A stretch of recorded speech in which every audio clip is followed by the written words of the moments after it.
Hello guys, আসসালামু আলাইকুম। সবাই কেমন আছেন? আশা করি সবাই ভালো আছেন। আমি সুফিয়া আজকে নিয়ে আসলাম আবার নতুন ভর্তার রেসিপি। আজকে নিয়ে আসলাম, এটা তো সবাই চিনেন, এগুলো কি বেলুম্বি গাছ থেকে পেড়ে আনছে বাচ্চারা, সবাই মিলে বলতেছে ভর্তা খাবে, ভর্তা বানিয়ে দেওয়ার জন্য।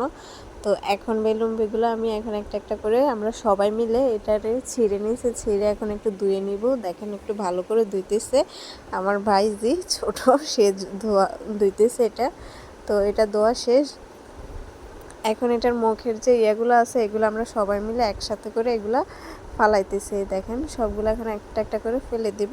ফেলে দেওয়ার পরে এটাকে এখন কুটে নিতেছে ছোট, সে আমার ভাইজি, সে কাটতেছে, এটাকে বলতেছে আন্টি আমি কাটবো দেন। তা আমি বলছি আচ্ছা ঠিক আছে কাটো। তো এখন সে কাটতেছে, এটা একদম গোল গোল করে কাটতেছে, সে আমার দেখাইতেছে এরকম সাইজ। আমি বলি হ্যাঁ হয়েছে।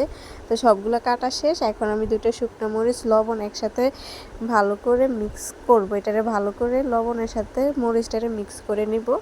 নেওয়ার পরে এই দেখেন আমার তো জিভে জল চলে আসতেছে, এত লোভনীয় ঝাল, তারপর হয়েছে আবার হয়েছে টক, এত মজা। আমি মিষ্টিটা দিই নাই কারণ বাচ্চারা, আমি ভাবছি যে আমার থেকে মানে আমি বেশি ঝাল খাই না, কিন্তু মাশাআল্লাহ ওরা অনেক ঝাল খায়। ওরা বলতেছে চিনি দেওয়ার দরকার নাই, মিষ্টি দিয়েন না, আমরা এমনিই খাবো এটারে।